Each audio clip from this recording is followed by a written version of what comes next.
Hey guys, let's do some notes on white blood cells. White blood cells are also called leukocytes. They are 1% of your formed elements, so they are the least common. They help you fight pathogens and microorganisms, so they're part of your immune system. They do some special things called diapedesis. So the white blood cells can actually leave your blood vessels and go to wherever they need to destroy something that doesn't belong. The actual process of being attracted to those foreign materials are called chemotaxis. So white blood cells are 1% of your normal blood. There are 5 different types. The 2 that end in cyte are actually called agranulocytes, and the 3 that end in phil are granulocytes. It just means they look grainy when they're stained. And if you look at the picture, you can see lymphocytes and monocytes don't have many little grains, where eosinophils, basophils, and neutrophils have all those little dots.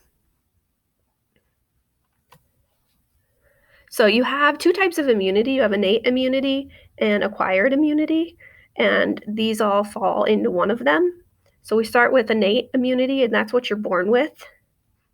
So let's start with neutrophils. They are the most common white blood cell. They're 50 to 70% of your white blood cells. They live for about a week. They are basically the first responders on the scene of an infection. They can eat up to 1,000 bacteria or more, thousands plural. And when they get full, they can rupture. And when they rupture, they release chemicals that can kill other bacteria. And on it goes. These neutrophils will show up at a cut or an injury or a zit. When you look at those and there's pus involved, that's those dead bacteria and ruptured neutrophils.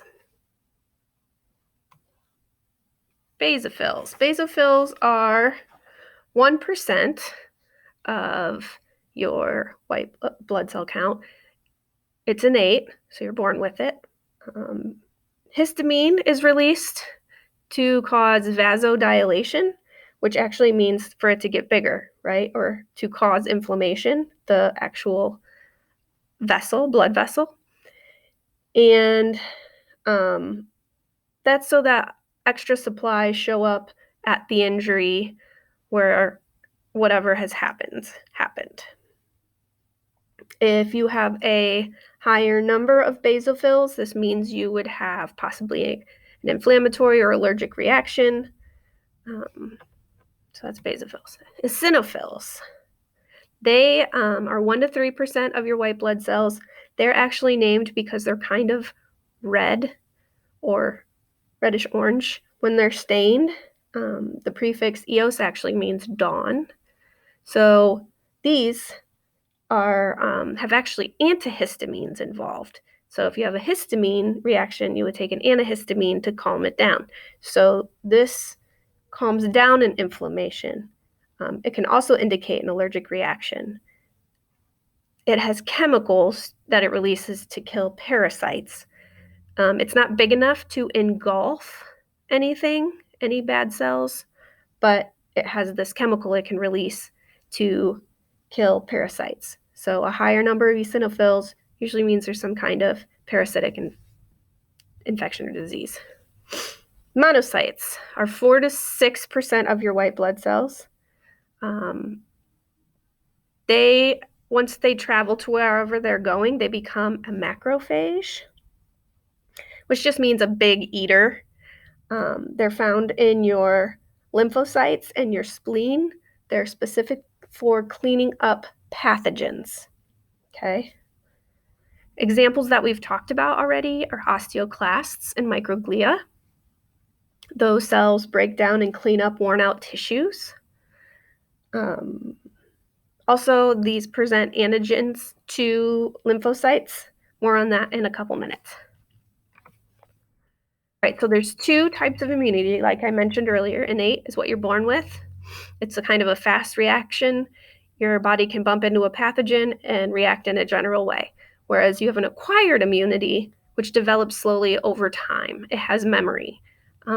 Be like you get a vaccination for chickenpox, then your body can recognize the chickenpox and fight it. So lymphocytes are part of that acquired immune system. They're 20 to 30% of your white blood cells. They have B cells and T cells. B cells help cells mature and make antibodies, where T cells, there's two types of T cells, helper T and killer T. The helper T cells do what they sound like. They help other white blood cells to mature. And killer T cells do what it sounds like. They attack to get rid of whatever it is they recognize doesn't belong there. Okay, acquired immunity or adaptive, just basically is your body's way of developing a reaction over time. So your body would basically form an antibody to recognize something that doesn't belong in your body. So basically, an antigen comes in your body recognizes it as something it shouldn't be there, and it makes an antibody to try to fight it quicker the next time. So then those antibodies are on the outside of your cells, little markers, and when they recognize an antigen, they can react faster. So basically, to bring it all together, you have 3 lines of defense. The first one is pretty basic. It's just physical, your skin, mucosal membranes, any secretions. Where your second line of defense are your actual white blood cells. And the first white blood cells are the ones that are more innate, or the ones you're born with. They give more of a general response to fighting something. Whereas your third line of defense is your acquired immune system, those things that are very specific, like chickenpox, MMR,